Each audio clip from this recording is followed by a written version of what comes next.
On the Fringe with Dan RadioStyle. Hope everybody out there's having themselves a great day.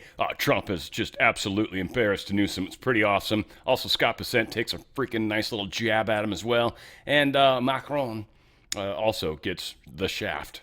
Donald Trump completely ridicules the European Union, ridicules NATO to a degree, Canada. He's pretty much beaten up on everybody.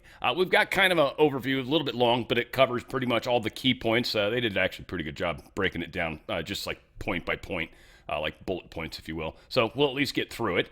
We do got a lot to talk about when it comes to waste, fraud, abuse, elections, whole lot of stuff. And apparently got some good news to celebrate with the first family, or second family, I should say. First, quick reminder.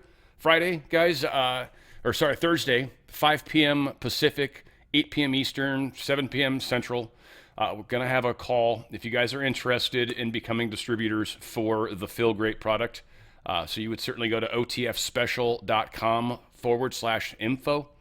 otfspecial.com/info. Put the info in there. This is being managed by Feel Great there. It's their meeting. So again, this is just how we can convert your membership, if you will, or your, I think that's what they call you, a member, convert you from a member to a distributor. And so if you're interested in doing that, it's a great idea and it's an incredible product. So if you've taken the product, certainly, and you'd like to be a part of this, please do so.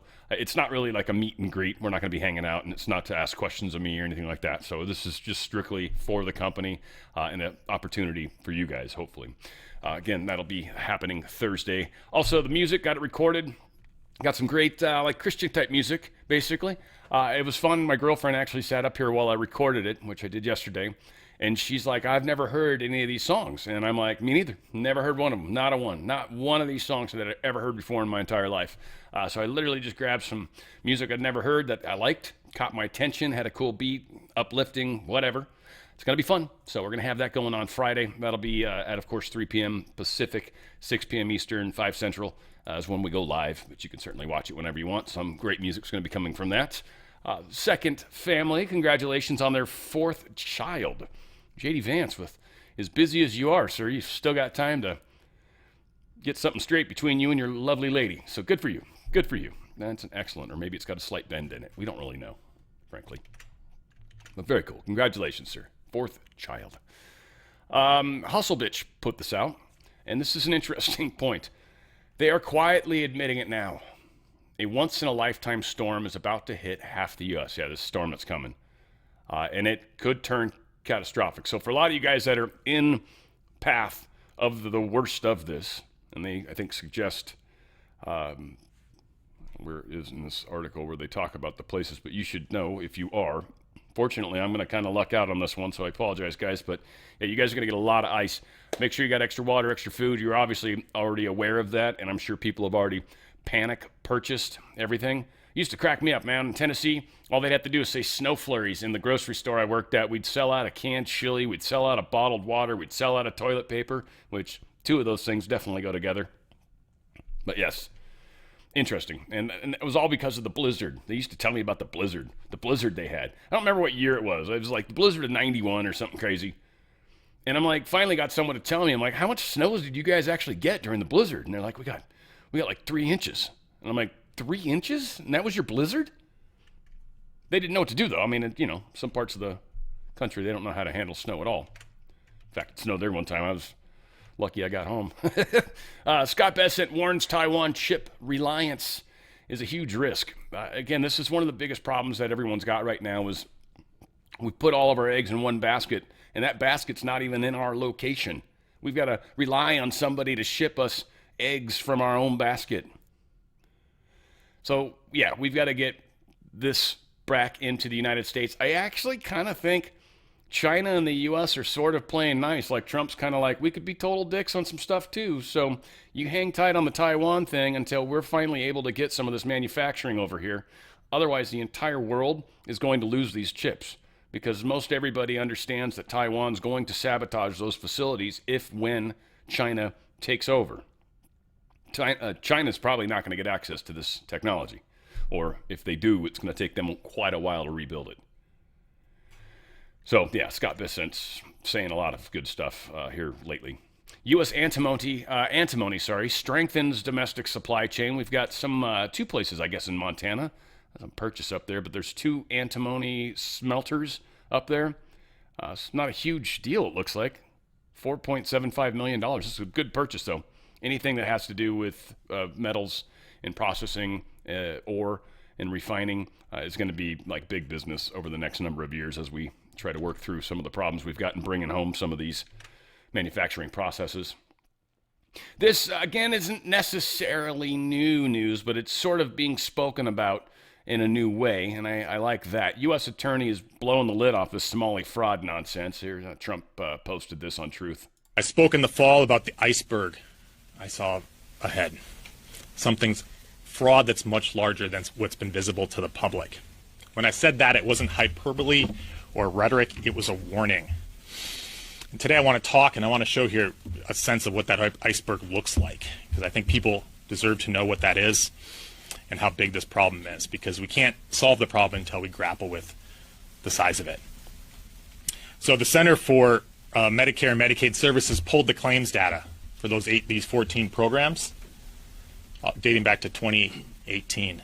And those 14 programs in Minnesota have cost $18 billion since 2018, and more than $3.5 billion in 2024 alone. So that's a sense of the magnitude of the problem. These are the 14 Medicaid programs, which is just a part of Medicaid, these waivered services that have been flagged as having issues with program integrity and fraud. Now, I'm sure everyone is wondering how much of this $18 billion was fraud. It's not the $1 million question, that's the $18 billion question. The answer is far too much, and the task ahead of all of us is not only figuring out how much of that money was fraud, because we know a significant amount was, but figuring out how to put an end to the fraud in our state and get control of it. So let me end with this before I take questions. The magnitude of the fraud in Minnesota cannot be overstated. It's staggering amounts of money that have been lost. But it's not just about the money that's been stolen and wasted. This is a problem that's caused all of us to question what kind of state we live in. I think it's eroded our sense of collective statewide self-esteem and confidence. It's caused we have a state, as I've said before, that has long taken pride in having a strong economy, good schools, beautiful lakes, mini parks, and a sense of community spirit and civic mindedness. This fraud really calls into question all of that. And I know that it's gone on, it's been allowed to go on far too long. And we need to do whatever we can to stop it in its tracks. The biggest problem that we have, too, with this is there are legitimate people that are receiving some of that $18 billion of insurance, healthcare, whatever those 14 Medicaid things were, right? But an overwhelming amount of it's going to fraud. Now, if you just completely shut it down, you risk hurting people that shouldn't be hurt. That's not good. I don't know how quickly they can identify who people are that are literally fraudulent. And then is fraud, I mean, it should be. It's illegal. So it should be something that's able to get people kicked out of the country. So that should immediately begin happening. And hopefully you start whittling away at it in that regard. But when the state's not even trying to help, and when they won't let you go in or get access to records so you can rectify it yourself outside as a federal agent, and they still want their hand out with money coming in, they're like, I still want the money. I don't care. No, you can't look at it. You got to do something. You got to play hardball in order to get them to finally come to the table and admit, yeah, okay, fine, you can look. And then upon closer inspection, they're going to find just insane amounts of fraud, right? Trump is a rock star, and the way elections are playing out, there is election stuff about 2020 going to come out. And then after that, most likely, there will be the executive order. I think the executive order will be timed as such that it will be too close to the elections to stop it. And I don't think the court, a district judge, and hopefully that's remedied to some degree, but I don't think a district judge will be able to stop Trump from doing what he's going to do. There, I believe, are going to be very airtight. We'll, of course, see. The timing will be impeccable. And they know what's going on. They know, but when it happens, it's when it should. And if it hasn't happened, it's because it's not time yet. Again, we have an attention span of a mosquito in this country, so we've got to do something. All that said, Trump is destroying people that don't make America great again. And I mean Congress members, period. So I want to remind all of them once again what side you should be playing on. He's already called out Howley and a couple others, which I'm going to remember. Locked up there. Howley, you're off the list, buddy. Sorry. There's a few of you guys mentioned. Most of you guys I didn't like already. Collins, Murkowski, and I forget the other one. I think from Florida, if I remember correctly. Anywho, the power of Trump is impressive. And CNN, I mean, this guy, yeah, anyway, you'll see. It's a huge deal because President Trump is the kingmaker in Republican primaries. That's why it's such a big deal. Take a look here. Times Trump endorsees won GOP primaries. This is congressional and gubernatorial. In 2020, it was 98%. In 2022, it was 95%. In 2024, it was 96%. President Trump has the magic touch when it comes to endorsing in Republican primaries. And when he doesn't endorse you, you go, to quote the great movie Good Burger, into the grinder. And so Cassidy was one of the Republican senators who voted to convict President Trump in his second impeachment trial. How have those Republican senators done? When you voted to convict President Trump in that second impeachment trial, how'd you do for re-election? Not so hot to trot, because let's take a look here. Okay, GOP senators who voted to convict Trump won their next election. Just 1 out of 5. That one is Lisa Murkowski in the great state of Alaska, which of course has that top 4 primary situation going on there. So very, very different than the traditional primary structure that is throughout the rest of the United States. The bottom line is this: the vast majority of Republicans who voted to convict Trump, who had a re-election, either lost or actually they didn't even run. They retired, they resigned in the case of Ben Sasse, or there are 2 up for re-election this year, Bill Cassidy and Susan Collins up in Maine. But the bottom line is this: if you voted to convict Trump so far, your chances of winning re-election have been quite small. And Bill Cassidy, of course, just got a major impediment to his road to re-election if Ludlow decides to run. And this really largely has to do with how much Republicans still support Donald Trump. Yeah, I mean, look, Donald Trump was popular in 2016. He was really popular in 2018, really popular in 2020, popular in 2022, popular in 2024, and now we come to 2026. Among Republicans. Among Republicans, exactly right. And he is still quite popular amongst Republicans at this point. Look, overall in July, it was 89%.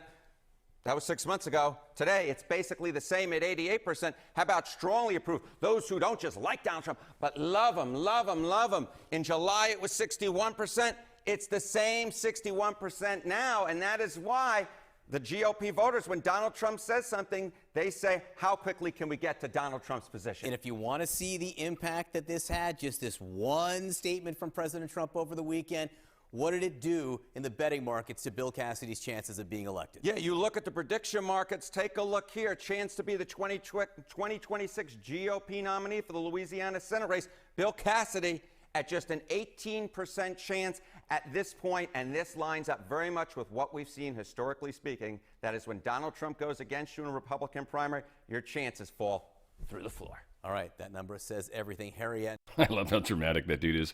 Through the floor, in the grinder. He's awesome. Anyway, all said. Him and the other dude on CNN on the shows. That guy's freaking killer, too. Love him.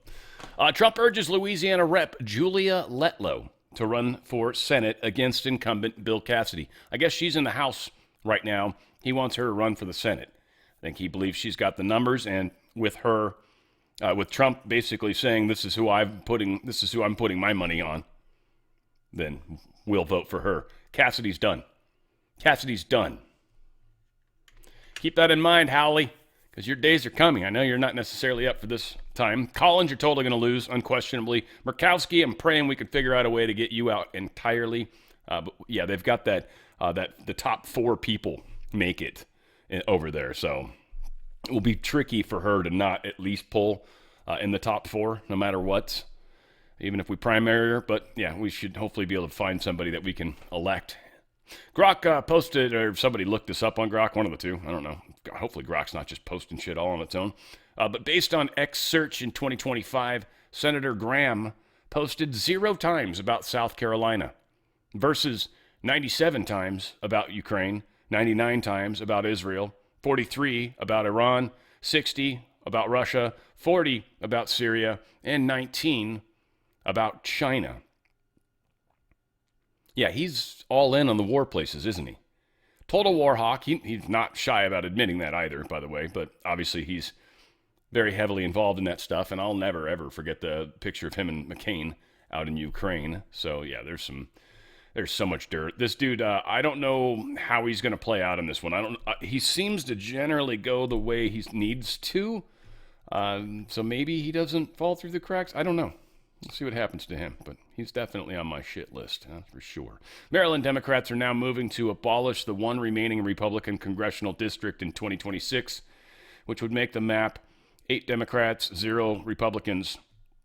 They talk about how what Texas did was so horrible, and then California does the exact same thing, and all these other states do it, right? So again, I have zero respect for people. I have zero respect for hypocrites. Let's just put it that way. Zero respect for anyone that's a hypocrite. Anybody. I actually find hypocrites on both sides of the fence, frankly, so I'm disappointed often, but it is what it is. I just cannot stand hypocrisy. Mike Lee pushed this out. The Persistence apparently posted, breaking news, Senator Grassley, Republican, of course, in Iowa, will not support the SAVE Act, despite the fact that the U.S. Constitution clearly states that Congress may have to get involved, right, with the elections. So he responds to this, basically, Mike Lee, and says, federal law is the problem here.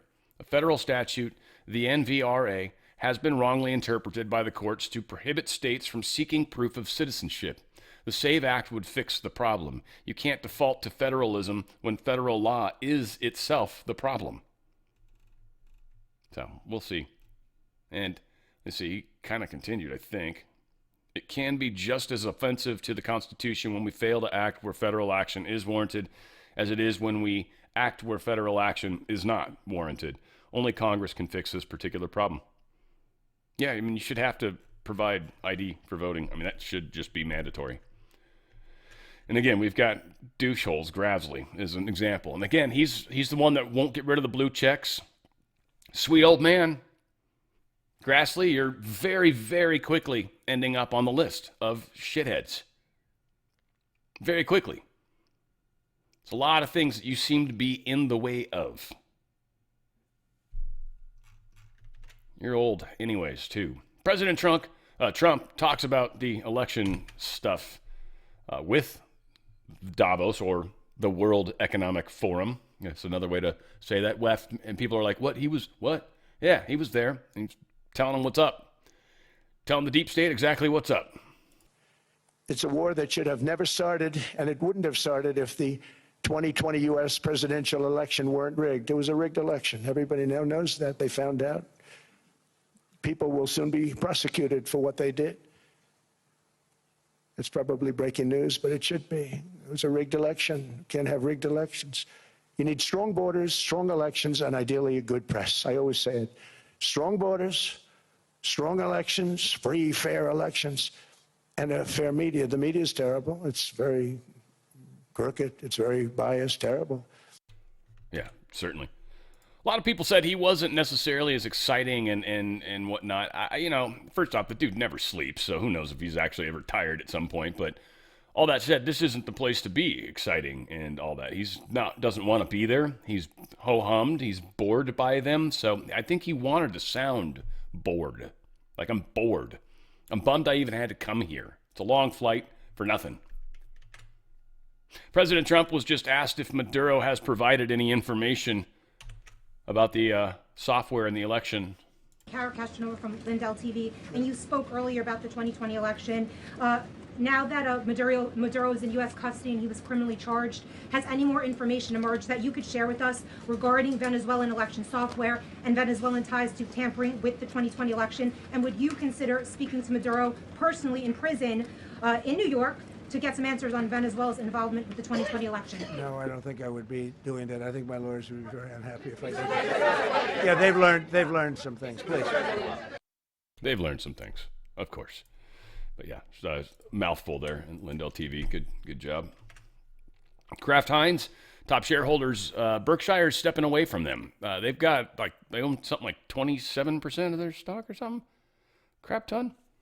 And their shares are down a bunch because of this. They owned 28 or do own 28% of this company.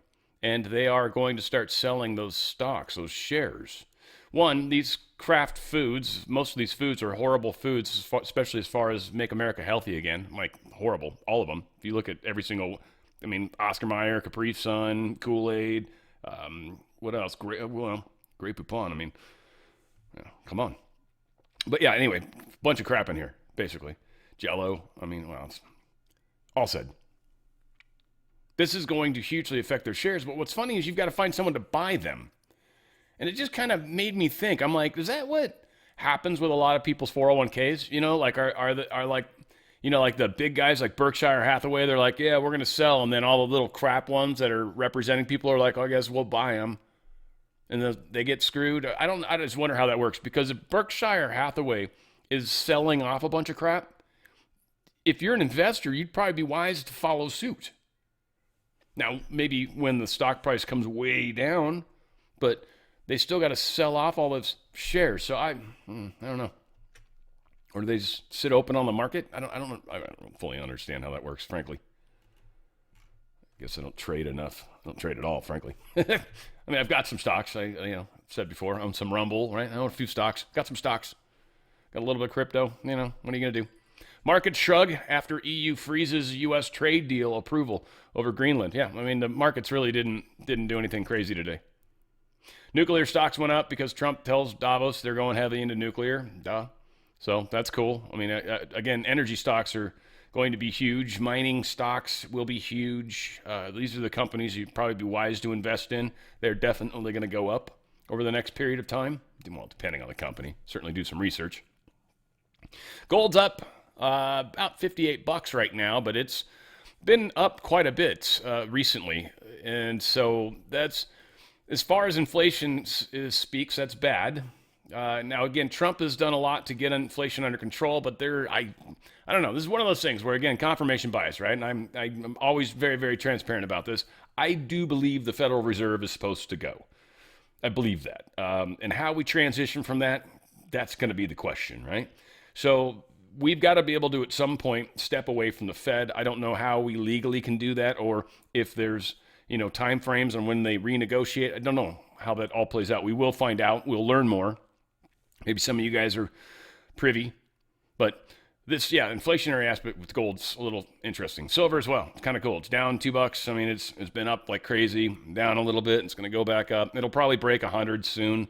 Again, just craziness going on in these markets. If you've got a 401k or an IRA, get out of their system, guys. My good friends at Goldco can help you do that. Tax-free, penalty-free. You can move your money sideways, as much of it as you can anyways. You get physical precious metals. They're put into a trust, into a safe, basically. And, you kind of got to pay rent on that stuff. You own coins. You own silver. You own bars and stuff.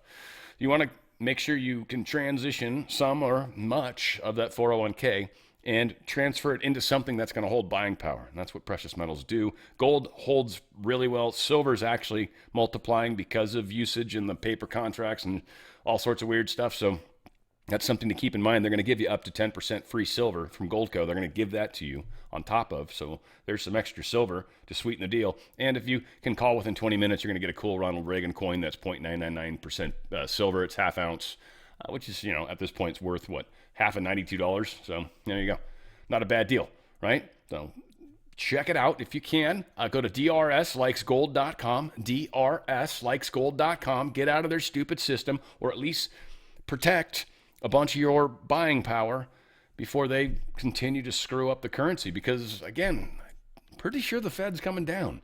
And many are saying precious metals are one of the key things that's going to destroy it. Be on the right side of that, because the new Treasury notes are going to be backed by precious metals. That's the cool thing. So if you can get precious metals, you're going to be in a good place. You're going to have the valuable component and then you can just transfer that straight over to treasuries when we finally get to that point. It should be a good day. Anti-ICE groups, they could be stripped of their nonprofit benefit status. There's a watchdog group that's looking into these guys, and they've come to find there's a number of companies, that are breaking some very specific rules that allow you to be nonprofit. And because of that breaking of rules, they likely should lose their nonprofit status. Again, this is another direction to go after the money flow. If you kill the companies, if you kill the non-government organizations, if you can shut down the problem children, if you will, and do it reasonably quickly, one, they can't spin up new ones, and two, you stop the problem. The money's everything. Money's everything. So we are shutting down a lot of stuff. Anyway, they're going after these guys, and they're gonna. Yeah, I'm sure we're gonna hearing some great news over the next period of time. House Democratic leaders to oppose the DHS bill over ICE funding. They kind of want to shut down DHS. I assume this is something that they want everybody to see, because this is Department of Homeland Security. So they want to give up the security of our country to further stuff for people that aren't here legally. Let me say that again. They literally want to take away the security of our nation, because DHS covers a lot of stuff. They'd rather shut that security down because they don't like what ICE is doing to illegal immigrants that have committed additional crimes in almost all cases. I think it was 70%, I believe, was the number Christie gave. 70% of all the people that have been deported have felonies also on top of being here illegally. And they want to shut down our security. It just blows my mind. It blows my mind. Embarrassing turn as anti-Trump protesters in downtown Los Angeles, right? It was supposed to be thousands of people. Yeah, it was apparently hundreds. ABC News was flying over it even. So, again, interesting. But, yeah, hundreds of protesters were supposed to gather for this Free America. It was a walkout. And everybody at 2 p.m. was going to walk out outside. And they didn't. And it was actually a nice day yesterday. So, beautiful day, in fact. It wasn't too warm. Oh, it was gorgeous. Apparently, they still didn't want to go out there. Isn't that strange? Now, some of it, I wonder if there's a lot of people that are illegal are like, I'm not going out there. La Migra will get us. And they probably would have. And the people, this is really just the progressives, which is kind of the cool part about this right now. And I think that's part of the plan. Best guess, it seems, because they're intentionally triggering this group of people. And this is the group of people that get violent, even though they keep trying to say it's us Republicans. Well, I'm not a Republican, but us conservative people, MAGA people, right? Like, we're the violent ones, right?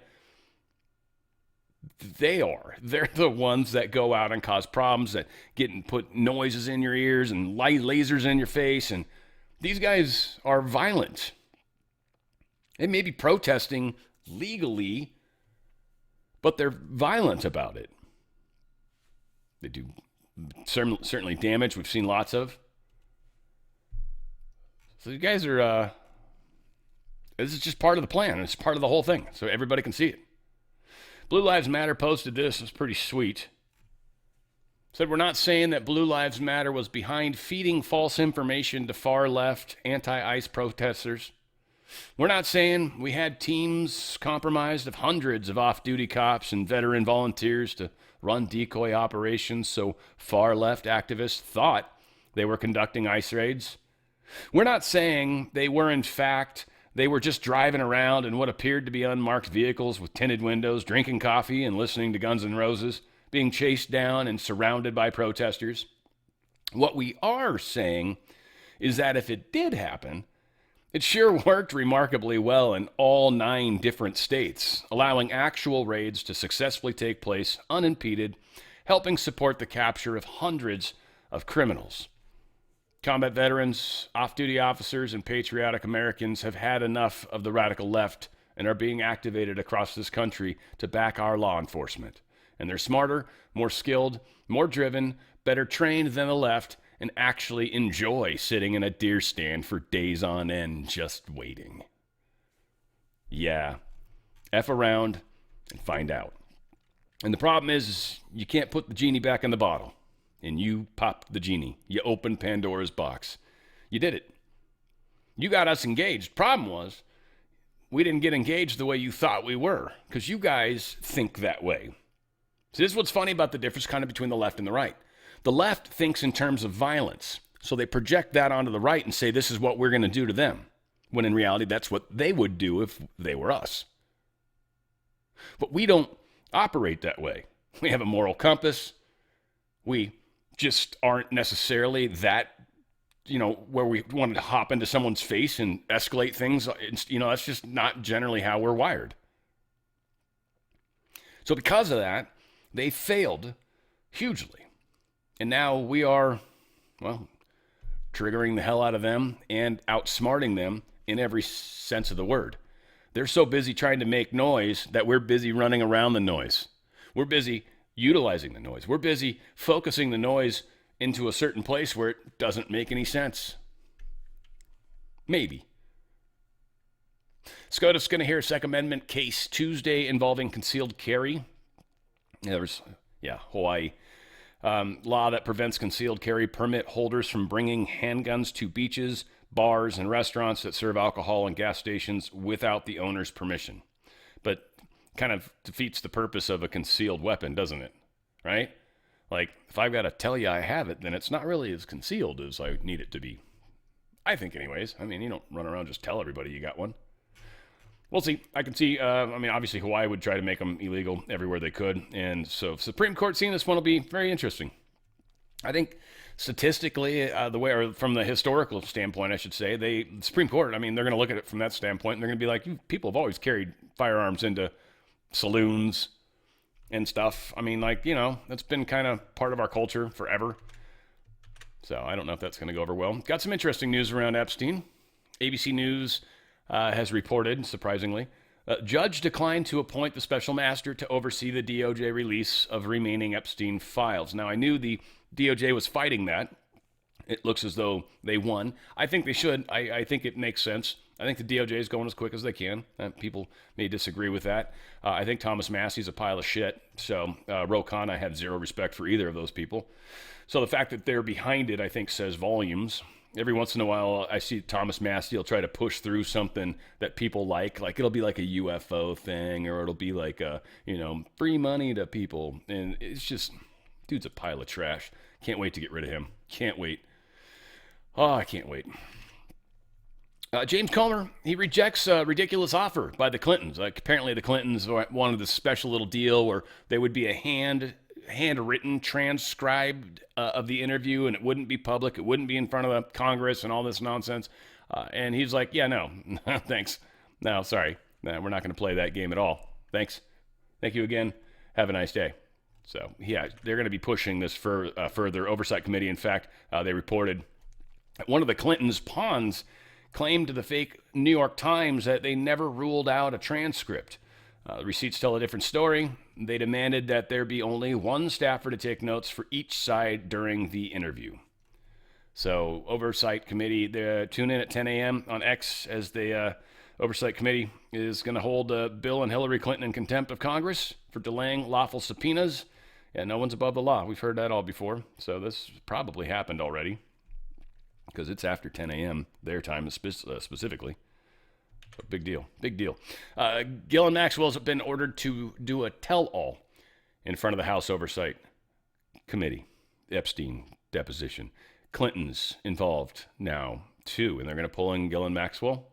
Now, she'll probably try to swing a deal, and maybe they've agreed. Because I think the Supreme Court case is over, and that was the one thing that she was dragging her feet on. She's like, I don't want to say anything that's going to screw that up. I think the case at the Supreme Court's like, yeah, no, we're not going to see this case. You're sorry. You don't give a shit. So she might be free to work this deal from a different direction. We know Todd Blanche spent, 3 days talking to her or whatever. So a lot of interesting information. They also stole the notes that were given to her. The prison did. that was kind of quietly kept. I don't know if you guys remember hearing that, but back after Todd Blanche, that first day, we showed a picture of her holding this box. Well, the prison people went through all that stuff. Deep state, obviously. So she's going to have to talk before the committee. Might be very interesting to see what happens. Got some successes to report, which is cool. Left-wing bias on television takes another hit. This is a beautiful thing because now, again, from a network standpoint, it didn't. When you watch cable TV, it's not. When you're watching like your local ABC, NBC, CBS affiliate, right? The one that has the helicopter and goes and flies around and shows you stuff, and it's usually on like channels 9 or 11 or 7 or 4 or whatever. Like it's on those main channels that still broadcast over the air. Those stations have to deal with FCC. Those stations have to do what's called equal time. If you offer up a political person of one party time on your network, that amount of time they had on that network, basically if someone on the other side says, hey, I want to be on there equal time, I get exactly as much time as she got, and I want to have it, they have to give it to you. Well, these companies haven't really been doing it. It's been on what they've been calling DNC TV, right? The Democratic Network TV. But that's ending. Because they lose their FCC license, they can no longer broadcast. That's a little catchy situation, but this is very cool. So that's a big, big success. President Trump says we have to bring back asylums, get the crazy people off the street. Heck yeah. There's a reason for bail, long tested. Signed an executive order to bring back mental institutions and insane asylums. We're going to have to bring them back. Hate to build those suckers, but you got to get the people off the streets. Yeah, absolutely. Absolutely. Yeah, here we've got, a whole bunch of stuff. He's kind of parroting a lot of information in here, but Duffy, talking about rebuilding at Trump speed, how America's transportation revival is back on track. We've got the CDL problems kind of under control, if you will, right? 122nd anniversary of Wright Brothers' first flight, and they're doing a lot with the wave transportations happening right now. So again, doing a lot to get money away from, like Gavin Newsom, for example, back because he wouldn't revoke the driver's licenses the way he was supposed to. So he lost $160 million, a state that's already struggling. So yeah, we got a big problem going on, and Trump's doing something about it, and that's awesome. And again, we've got to work from the local levels up, and Trump is trying to meet us in the middle, right? So we've got to be as involved as we can be. Trump signs executive order barring Wall Street investors from buying single-family homes. They're looking into it. Scott Bessent's going to put the stuff together, giving them like 30 days. I think I had it highlighted. Yeah, here it is. Cool. But yeah. Neighborhoods and communities once controlled by middle-class American families are now run by faraway corporate interests, Trump said. People live in homes, not corporations. My administration will take decisive action to stop Wall Street from treating America's neighborhoods like a trading floor and empower American families to own their homes. The order stated that in 30 days, Treasury Secretary Scott Bessent will develop definitions of large institutional investor and single-family home. Cabinet members will issue guidance to providing for, approving, ensuring, guaranteeing, securitizing, or facilitating the acquisition by large institutional investors of a single-family home. I should have stretched my mouth before I did this one. Good Lord. Wow. All said. Yeah, Pam Bondi's going to look into it. They're going to try to dig into anybody that's maybe been taking advantage of this, people that might have been affecting rent in certain areas because they own enough homes. So it sounds like they're looking for some criminal conspiracy in the housing markets, in the rent markets as well. So many people, I think, have been very aware of that, and that's awesome. Again, people sold their homes, but they probably got good payments or cash payments or, right, no hassle payments, and they can get out quickly. I think they took advantage of people that were hurting for money. Letitz James makes it quite clear there are no limits to denouncing or harassing Jews in New York. Progressive people are at war against the Jewish people in New York. I'm not sure how to feel about this, frankly. Again, I find this is very interesting. This is part of the show, to a degree. Jews are overwhelmingly Democratic. Now, again, I think votes have been stolen in New York, as California, as well as everywhere else forever. But literally, this, yeah, James she's sort of crazy. But she basically was at this church thing, I think, and she announced last week, or her office announced last week, that they concluded an agreement with Beitar, a small and obscure Zionist group that advocates for Jewish safety and self-determination, forcing it to cease operations in New York. So this group that used to try to protect Jews, she just forced shut them down. Maybe they're dirty. I don't know. AG says Beitar engaged in campaign of violence, harassment, and intimidation against Arab, Muslims, and Jewish New Yorkers. Yeah, so I don't know. AG Beitar called on supporters to fight back at an anti-Zionist protest called Flood Borough Park last February. I don't know, these people are pretty crazy. So, I don't know, we'll see. I forget the quotes was hard to find in here for some reason. But yeah, they bunch of anti-Israeli protests since October, and they're not doing anything about that. Yeah, man. Again, I don't know. I got Jewish friends. I don't really necessarily, the Israeli part is kind of where I get a little weird anyways. I've been called all sorts of names. Whatever. I just play the middle on this one. There's a lot of people that live in Israel that have constantly been under attack, but the way the Belfort Accords and all the stuff happened, it's kind of weird anyway. And then I get the Bible part and all that. It happens to be the name that was changed, you know. It's very strange. Just a lot of weird stuff in there. Don Lemon really pissed this dude off. I kind of feel like he's worth the listen. You guys know I like it when African Americans are able to be bold enough to step out, because they get chastised very hard by their own communities. And again, this guy's fighting for the Christian community, and I think it's a beautiful thing. And Don Lemon, what he did was disgusting. So I like this. Let's check this out. So Don Lemon and his gaslighting ass finally crossed the line. You know, it was irritating enough this smug, obnoxious jerk rolls down the street with his little microphone and gaslights people he interviews with disinformation, calling himself an independent journalist. But he crossed the line now. This man and a mob of nuts purposely and willfully walked into a house of worship while people were worshiping, praying to God, listening to a message, engaged in their sacred traditions. A Christian church, mind you, and walked in there and disrupted it. And Don, don't you try to distance yourself from it, because yeah, initially I was like, is he doing journalism? And then I saw the footage before you went in. You supported what was happening. You celebrated what was happening. You kissed that crazed activist professor on the cheek. She's a law professor and she doesn't know about the FACE Act? Who the hell is she professing over? The FACE Act clearly states that you cannot disrupt a religious service because you're violating their rights. Don, you supported it. Don't sit there and act like you were distant from it. You were as much of a part of it as that activist in that group where you were giddy about it. When I saw that part of that footage of your little cover your ass moment, that's what you were trying to do, cover your ass, right? You still cooked yourself.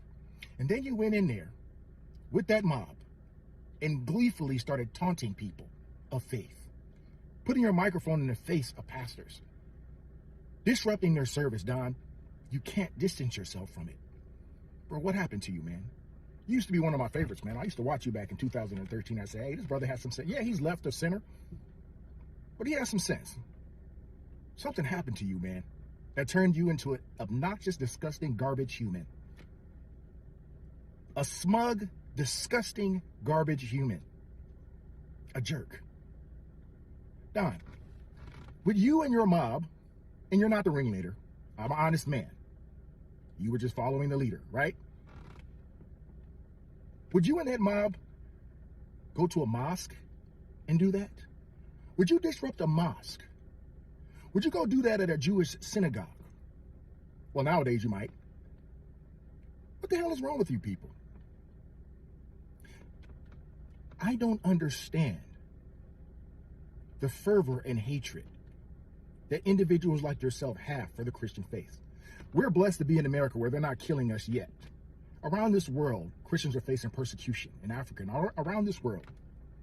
But the anti-Christian sentiment exists today. The Christian has been made the bad guy for every single thing happening in the world today, which gives you and the band of idiots that walked in there the permission to go in there and disrespect, their service the way you did. That was wrong and that was evil. And how dare you formulate your face? How dare you formulate your lips to say that you're a Christian? You're not a Christian, Don. Let's be real. You don't like Christians at all. You hate Christians who aren't willing to bow down and formulate their faith around your worldview. Any Christian who doesn't, you hate them. And can somebody find a place in the Bible where it says ICE agents can't go to church? Somebody find me a scripture or a verse that says law enforcement officers who happen to work for ICE shouldn't be in church. Man, that's where everybody should be. Cops, sinners, people who are hurting, black people, white people. The church welcomes everybody. So who the hell are you and that mob to walk in that church and tell them that somebody who works for ICE shouldn't be there? It's a sickness with you, man. There's something wrong with you. There's something broken with you, Don. It does. Progressive, like, people, I think, have it way worse. I've seen it on both sides, though, too. But it is good to remember that just because someone has a different view doesn't mean you should hate them, right? Like, that's what we get when they attack Christians, like, going to the church. That's absolutely absurd, right? But, like, attacking Dylan Mulvaney still, right? It wasn't Dylan Mulvaney's fault, per se, to be on Budweiser, right? And people are very harsh against him. It's like, if he wants to be a transgender, so be it. Who are we to, So I feel like there's, as long as it's not being put in your face, right? As long as it's not affecting you and your kids, it's one thing, right? But yeah, there's some crazy stuff in the world. Whatever. I'm always in the middle. I'm in the crazy land. I don't know. That's why people call me. I think Kami was the one that got me riled up the other day. Well, not riled, but I've mentioned it twice now, so that's bad. They won. Good for you.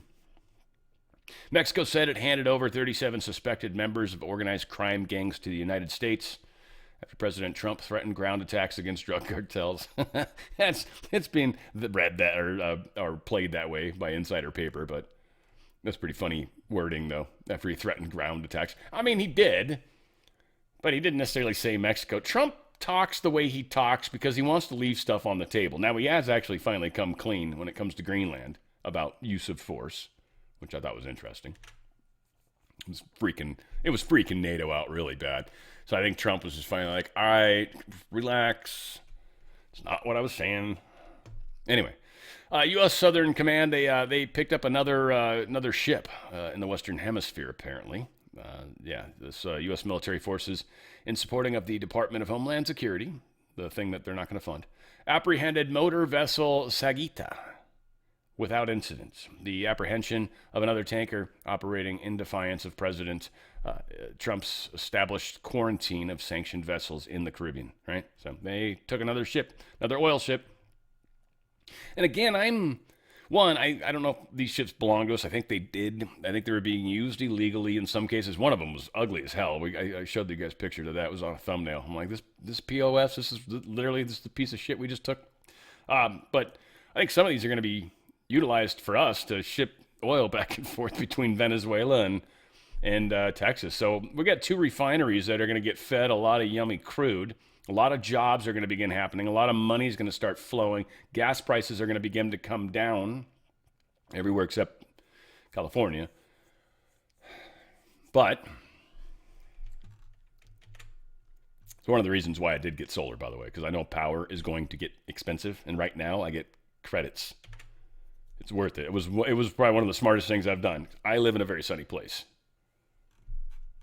If you don't live in a sunny place, it doesn't make any sense. But I'm telling you, solar helps a lot. Helps. I mean, if you can store it, especially.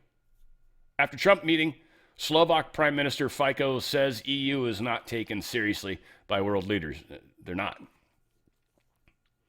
I mean, Trump literally does kind of bastardize France, and we're going to talk about that. We got a lot of the world stuff coming up here. I wanted to mention My Pillow again. Mike Lindell running for governor. I think that's the name of that. MikeLindellGov.com. MikeLindellGov.com. If you're interested in helping that. Lindell's got 2 L's in it, by the way. Well, 3 if you count the first one. So MikeLindellGov.com, gov.com. MikeLindellGov.com. There we go. It's enough of that nonsense. But what I think is super cool is free shipping. That literally counts on the mattresses, guys. One thing that's interesting about the dollar losing power to buy stuff is it's becoming less and less. It's becoming worth less, we would say. Worth less. It's not totally worthless yet, but it's getting there. We're slowly losing buying power with it. One of the best things to do with some of it, rather than letting it just become worth less, is to get actual assets, tangible goods, things you need. Mattresses are like that. If it's been 15, 20 years, 10 years, I mean, I think this 10 years is typical, but they'll ship it to your door, a mattress. It's a great deal. You go to mypillow.com/OTF, mypillow.com/OTF. Free shipping. Certainly the toppers. They start at $99. Incredible toppers. That'll buy some life. That'll add some comfort. You maybe got a mattress that's a little too firm. That'll give you a little bit of squishy in there. Like, it's just a way to kind of enhance your situation. People love it. And the foam, actually, I feel has a lot to do with heat. That's the only thing I've ever noticed with them. For me, I get warm on them. And so I feel like there's a temperature thing. It's one thing to keep in mind. So certainly that or a new mattress, highly recommended. Free shipping. Plus, they got the Rev 7 shots. Those are like those little vitamin B shots or whatever. I forget what the brand is. But anyway, a lot of people do those ones. They're a little bit of liquid. So they've got that now. Delicious, the Rev 7. So easy way to get energy. They're small to ship. Free 3-pack. Just pay shipping.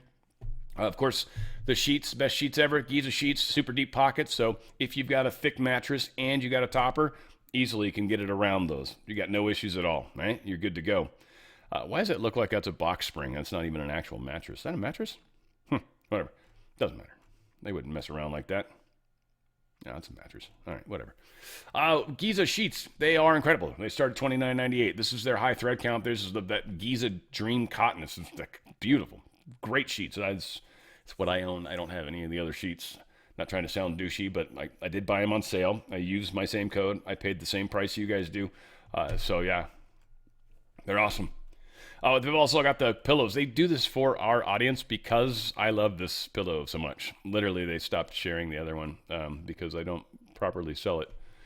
So this is my favorite pillow. I love this thing. They're going to limit 10 people. I don't even know why that needs to happen, but if you run a store and you want to offer my pillows, they come really small. They're like rolled up. It's a trip how small their stuff is. That's why I was joking when I had Mike Lindell on.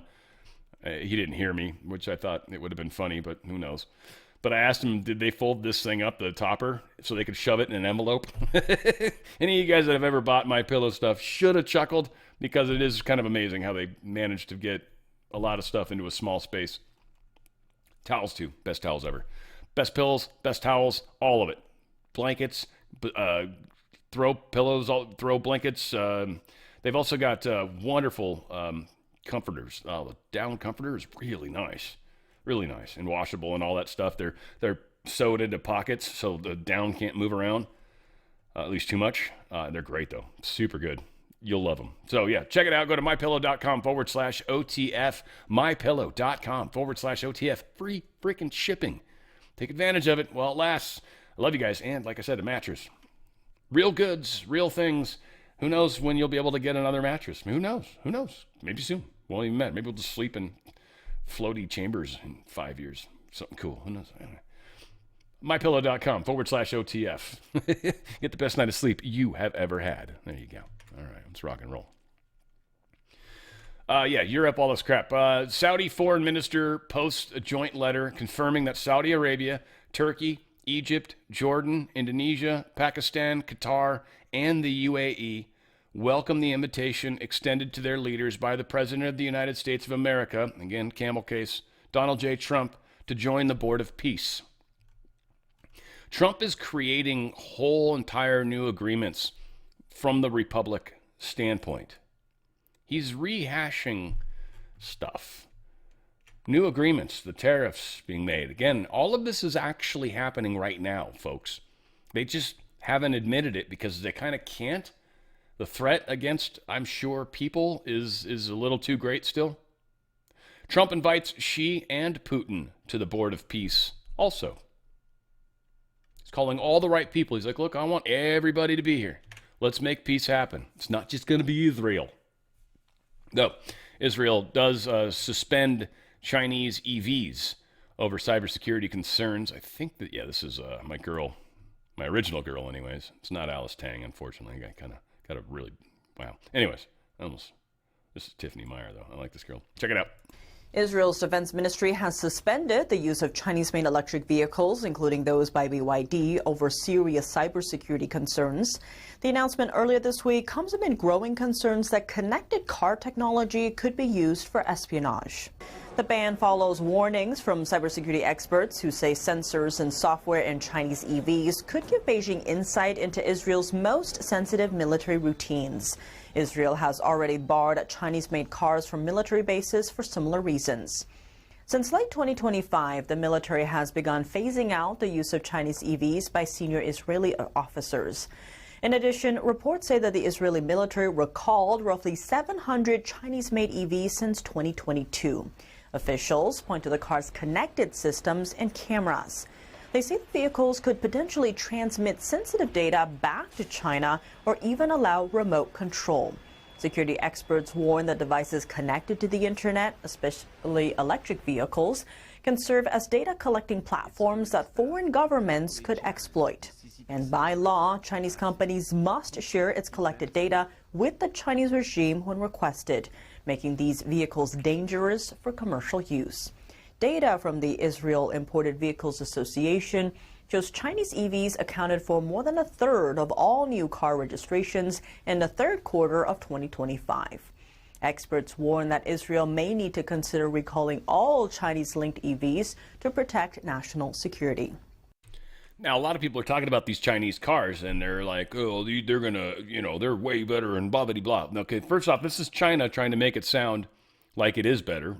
Second off, they are devices that are certainly going to spy wherever they're at. And probably any information you put into it when you connect your phone and you give it permissions, like it'll just send all that to China, or China will have access to it if they decide they want to.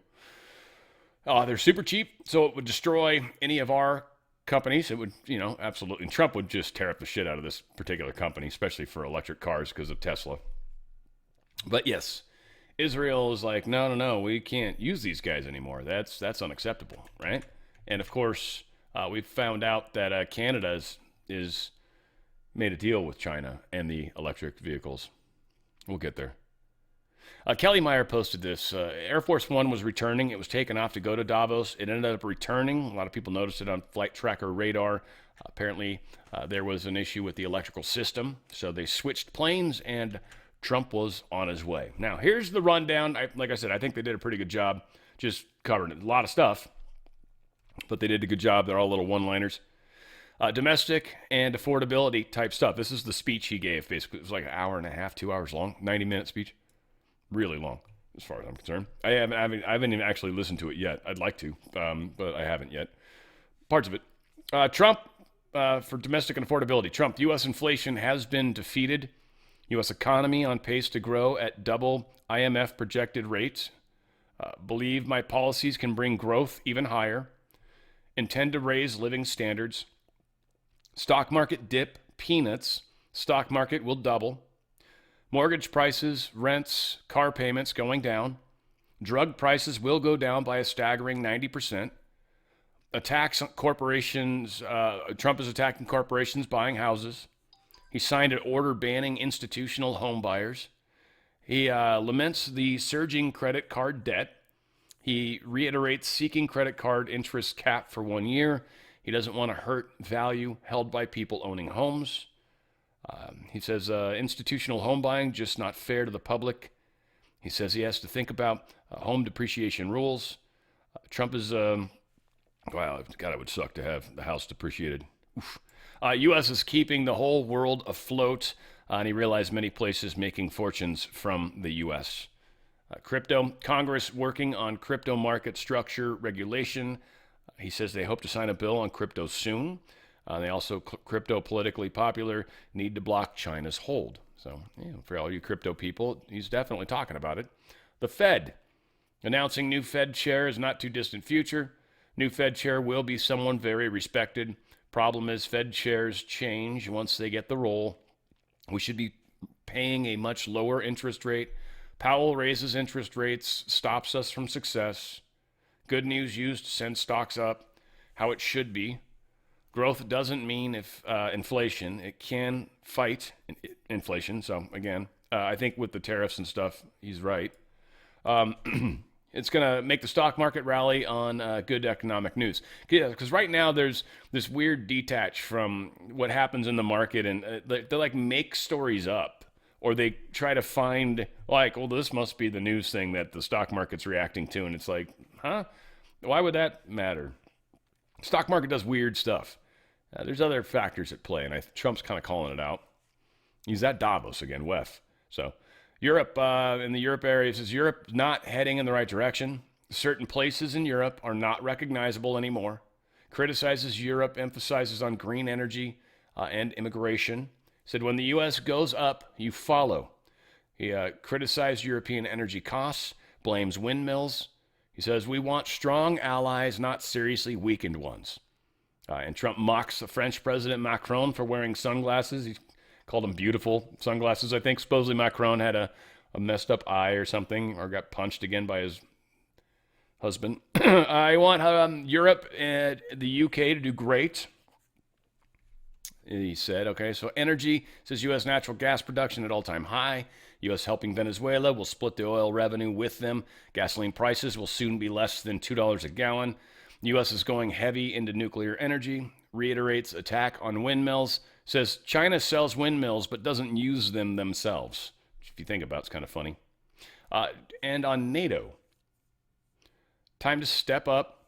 Tremendous respect for people of Greenland, Denmark. During World War II, we fought to save Greenland for Denmark. After war, we gave Greenland back. How stupid we were. Denmark ungrateful about Greenland. U.S. alone can protect Greenland, develop it, improve it. U.S. treated very unfairly by NATO. Greenland would not be a threat to NATO, would enhance. U.S. seeks immediate talks on acquiring Greenland. They won't use force to get Greenland. He actually said that. Seeking right, title, and ownership of Greenland. We are not going to defend Greenland on a lease. NATO, Europe doesn't appreciate work that the U.S. does. Building a golden dome atop Greenland. Not sure NATO will be there for us if we're attacked. Now I'm asking for a piece of ice, a very small ask. U.S. will make weapons even faster after new defense rules. Greenland costing Denmark hundreds of millions to run it. Trump, if you say no, we will remember. And that quote's going to haunt them badly. So ultimately, we're not asking a lot, but if you say no, we'll remember that.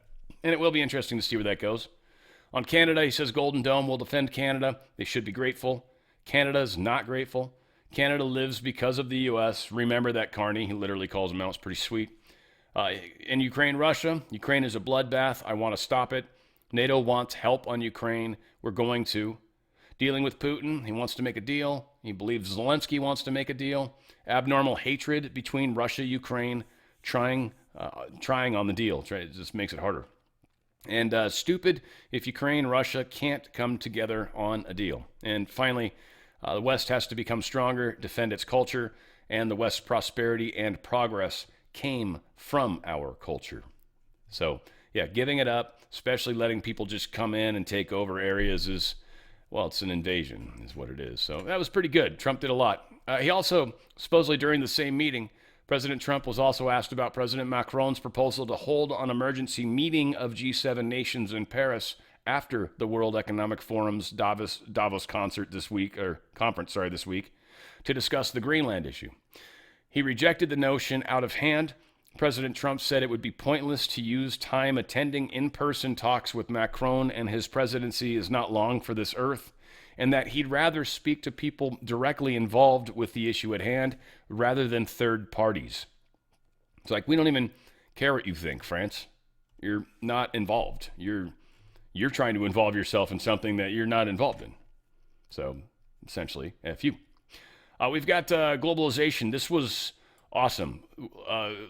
Lutnick saying this at the World Economic Forum on behalf of the United States to Europe and everybody. Globalization has failed. This dude's awesome.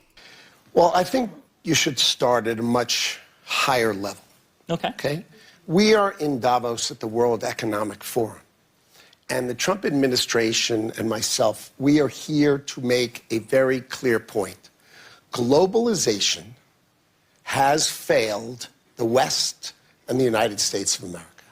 It's a failed policy. It is what the WEF has stood for, which is export, offshore, far shore, find the cheapest labor in the world, and the world is a better place for it. The fact is, it has left America behind. It has left the American workers behind. And what we are here to say is that America First is a different model, one that we encourage other countries to consider, which is that our workers come first. We can have policies that impact our workers. Sovereignty is your borders. You're entitled to have borders. You shouldn't offshore your medicine. You shouldn't offshore your semiconductors. You shouldn't offshore your entire industrial base and have it be hollowed out beneath you. You should not be dependent for that which is fundamental to your sovereignty on any other nation. And if you're going to be dependent on someone, it darn well better be your best allies. Okay? And so that is a different way of thinking. It is completely different than the WEF. I viewed the WEF as not a flagpole in the middle, but in fact, they are the flag. Whichever way the wind blew, so it blew. You should have solar, you should have wind. Why are you going to do solar and wind? Why would Europe agree to be net zero in 2030 when they don't make a battery? They don't make a battery. So if they go 2030, they are deciding to be subservient to China, who makes the batteries. Right. Like, you guys are idiots, essentially. And they really are, right? U.S. is going to cut roughly 200 NATO positions, sources say, not drastically. As they their contracts expire, they're going to start pulling them from all over the place. It's a lot of the DEI stuff, a lot of the crap that's just not doing anything to make us bigger and better, and certainly is not doing anything to help NATO. It's just pointless. NATO might be taking advantage of it more than we are, for that matter. So they are getting rid of it, but slowly. 200, it's not that many. So, nah. Scott Bessent, sorry. He roasts Gavin Newsom. Of course I got to take advantage of this. I'm sorry for you guys that don't hate Gavin enough yet. Shouldn't hate anybody. That don't dislike Gavin enough yet. I think it's very, very ironic that Governor Newsom, who strikes me as Patrick Bateman meets Sparkle Beach Ken, may be the only Californian who knows less about economics than Kamala Harris. He's here this week with his billionaire sugar daddy, Alex Soros, and Davos is the perfect place for a man who, when everyone else was on lockdown, when he was having people arrested for going to church, he was having $1,000 a night meals at the French Laundry, and I'm sure the California people won't forget that. And I can tell my message to Governor Newsom is the Trump administration is coming to California. We are going to crack down on waste, fraud, and abuse. And I was told he was asked to give a speech on his signature policies, but he's not speaking. Because what have his economic policies brought? Outward migration from California, a gigantic budget deficit, the largest homeless population in America, and the poor folks in the Palisades who had their homes burned down. He is here hobnobbing with the global elite while his California citizens are still homeless. Shame on him. He is too smug, too self-absorbed, and too economically illiterate to know anything. Thank you very much. Let me know if you need any further clarification. I love this dude. I can't even help it. He's the best. Let me know if you need me to clarify that further. What's weird is he seemed like that was prepared or something because he was reading something, right? So that was strange, kind of, but nonetheless. Gavin Newsom has been blocked from entering the USA House to speak in Davos. He's been blocked. Check it out. In a statement posted on X just moments ago, the governor's office writes, quote, under pressure from the White House and State Department, USA House, which is a church acting as the official U.S. pavilion, is now denying entry to Gavin Newsom to speak with media after Fortune invited him to speak, end quote. Now, remember, the governor was invited to speak at an event at the World Economic Forum in Switzerland. President Trump went there and spoke earlier this morning. In an interview with CNN, Governor Newsom called Trump's speech, quote, remarkably insignificant. Now, here at KCRA 3, we are working to still gather more information about why the governor may have been blocked from speaking. Whoops. Whoopsie. Looks like he's not going to be able to do that. I swear to God, they like intentionally make that. I gotta relearn a whole new mechanism. Habits suck. Anyway, sorry, you guys. I don't know if you notice when I do that. I do it all the time. I stop doing it all the time. I'm gonna do it correctly every time now. That's how you manifest better. I'm going to start doing it correctly. I'm going to be doing it correctly. I will be doing it correctly. All right. U.S. envoy Witkoff says he will meet with Putin on Thursday. Yeah, this guy's not nearly as hot as the other two, but he's actually one of their better newscasters. President Trump's special envoy, Steve Witkoff, is going to Moscow tomorrow. He says he will meet with Russian President Vladimir Putin. Said that you're planning to meet with President Putin tomorrow. What do you plan to discuss with him? We plan to discuss peace in Ukraine and Russia. And how do you think it will go? I'm hopeful. I'm hopeful that all meetings will go well. We need a peace. Is Mr. Kushner coming with you? He is, of course. And are you meeting Ukrainians later? We are, sir. Witkoff says they plan to discuss peace and the war in Ukraine and Russia. He made the comments at the World Economic Forum in Davos. The special envoy says the Russians asked for the meeting. He called that a significant statement on their part. The Kremlin said last week it was preparing to welcome Witkoff and Jared Kushner to Moscow for peace talks in Ukraine, but that no dates had been set. Witkoff also said he thinks Putin will be joining Trump's Board of Peace. That's awesome. And this could signal the end of the war, which would be extraordinary. Extraordinary. It would be huge for the world. It would suck way harder for Europe, especially that's really, I mean, unfortunately, them and China and Canada are some of the most riddled with deep state corruption. Canada will take care of. We'll clean that out, and Trump's doing that. He's making it hard on them right now, and now they're having to beg to China when they should just make friends with the neighbors to the south who love them, by the way. Honk, honk to all my Canadian friends out there. Got a decent number of you that listen. We're not going to leave you behind. We love you guys. You guys, well, Quebec. The Quebecois, they friggin' hate our asses, but most of you guys dig us. Most of you guys dig us. We're too hip to be square. That's why. You got to love us. You got to love us. Trump puts Canada in its place. He says they live because of the United States. They called that out, the Carney thing. I think I already mentioned this, so good enough. Mock Connie. I feel like that's a dude from Michael the Mechanics. I feel like their first dude's last name's Carney. Anyway, whatever. It doesn't matter. Canada simulates hit and run with the U.S. They actually literally simulated a war with the U.S. They lose. I mean, they know it. They're like, yeah, we totally get our asses smoked. But we've got some ideas for the few people that aren't dead. Here's what we're going to do. We're going to get on a dog sled. No, I'm just kidding. They're not going to. I mean, that's in some parts maybe, up in the Yukon, right? Northern territories up there, right? In the crazy land where there's moose and bears and lions and tigers and okay, some of those animals don't belong up there, but whatever. So this is Canada, the ones that are going to China. We'll talk about that in a second. Making deals with them. In above us, deals with China. I can't wait until they start putting in Chinese radar. And then we just literally take over Canada. that's maybe going to come. We'll see. If they do anything that affects our national security, Trump will literally be like, all right, well, you leave me one option. Take you over. And we'll do that. So I'm not saying that's going to happen. And again, we love you guys. Love hockey, man. It's such a good sport. How could we live without that? Oh, that's all right. We'll be friends with the Russians. All right, we got that still. Okay, maybe. Who knows? I'm loving you guys. Just kidding. Just teasing. Wink, wink. Come on. To hear this.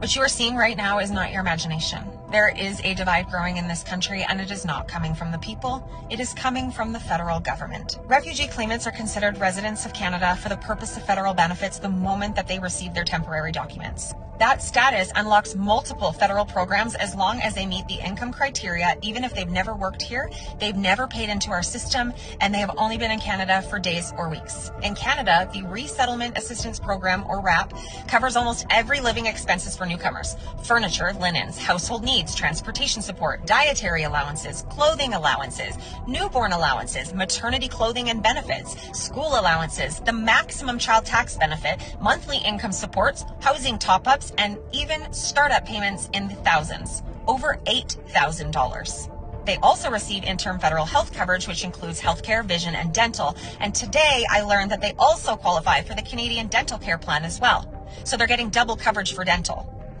I will link this website for you so that you can look yourself. My mind is honestly blown. Meanwhile, Canadian families are paying higher taxes, higher rent, higher bills, and being told to tighten their belt. Programs for our own veterans continue to be cut. I want to be very clear. I am not blaming the families that have arrived here. Any one of us would take the help if we were in their situation. This is about our government. They continue stretching Canadians thinner while expanding programs that Canadians themselves cannot even access. They created the rules, they've created this gap, and they are responsible for this resentment. And now they turn around and say that the public is the problem, that raising concerns is somehow hatred or phobia, and now they're going to censor our speech left, right, and center. So no, the problem is a system that gives full support to one group while telling the people that built this country that they should be grateful for scraps. The divide is not natural, it is not accidental, it is engineered. They continue draining working Canadians while sending hundreds of millions overseas. Over 250 million more were announced today alone. The moment that more Canadians start looking at the numbers for themselves, my hope is that the conversation changes fast. The government is supposed to work for us, not the other way around, but they're not listening to us. When will our leaders finally pause, look at the strain happening here at home, and put Canadians first so that they can stabilize this country? Hey, Canadians, make sure you get out there and check your healthcare and daycare centers and check all the different places for these communities. You have the same problem.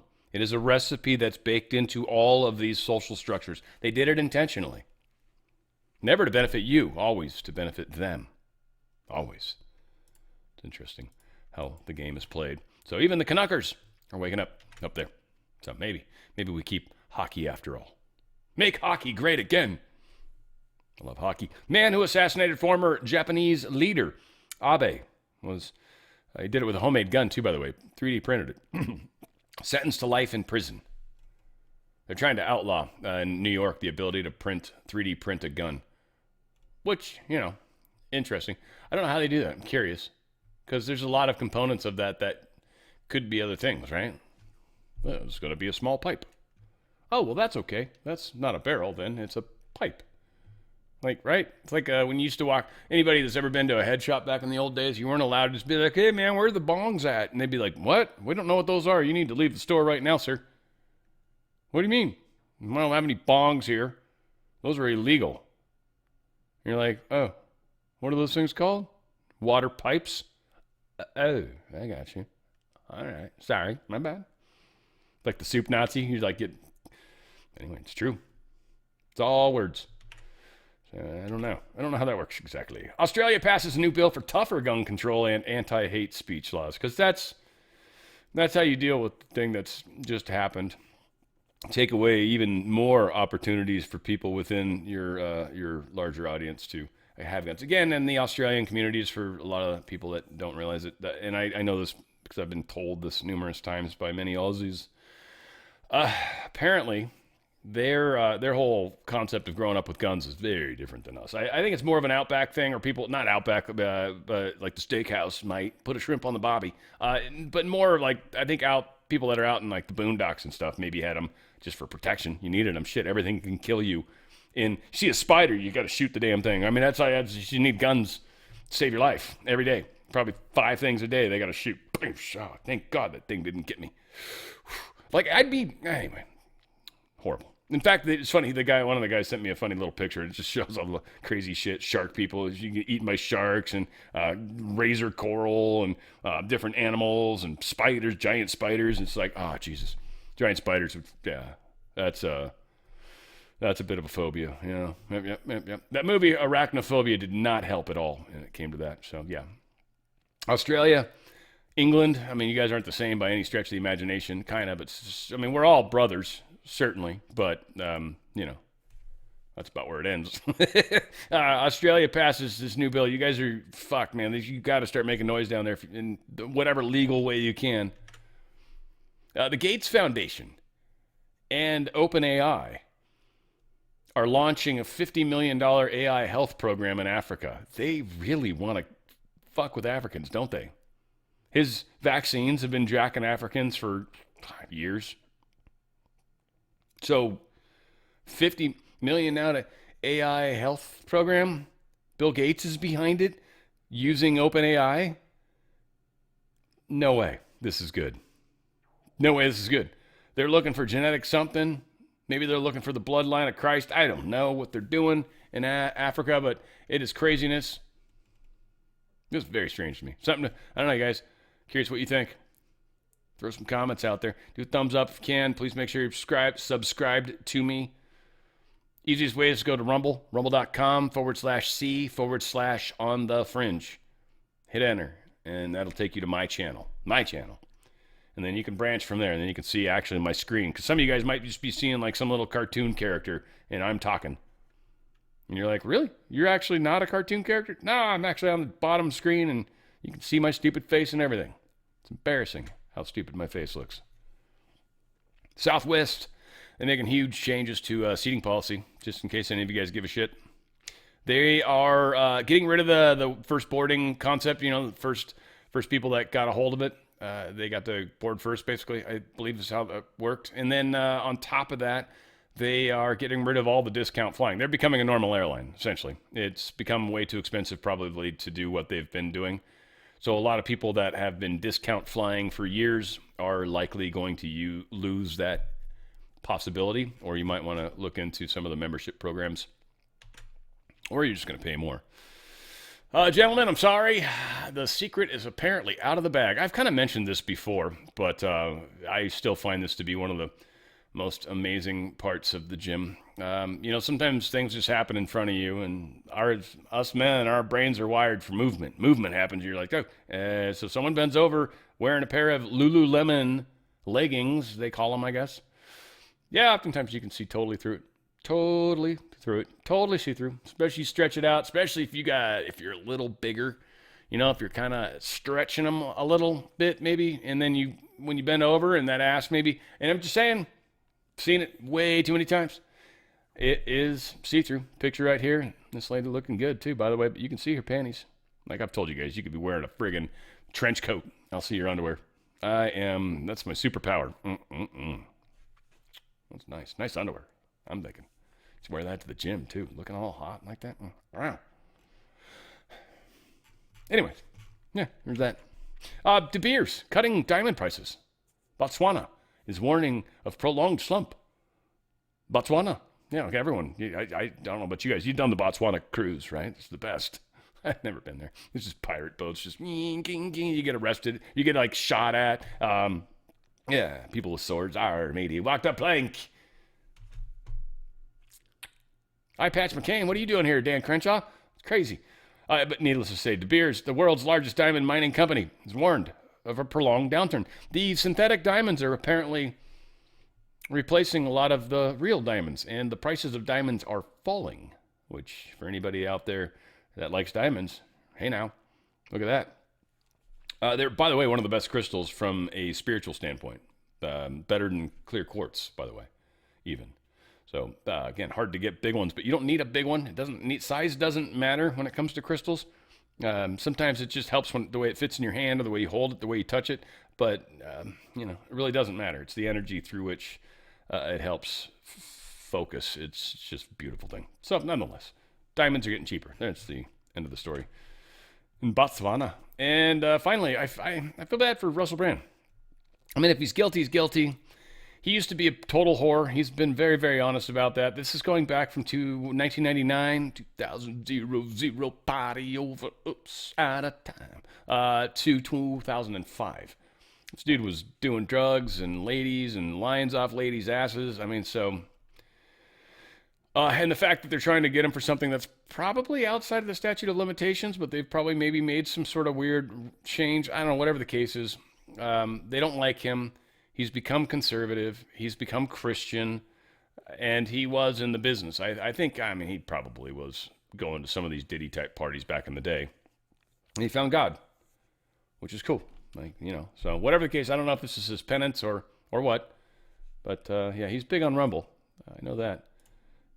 Yes. I wanted to actually do a little, I use this in my thumbnail, but I wanted to do a little, my Bridget's testicles are in here. I wanted to put a little circle and then an arrow pointing at it. But I'm like, I'd just be this stupid, complicated thumbnail. It would have been funny as hell, and not everybody would have seen the humor like I do.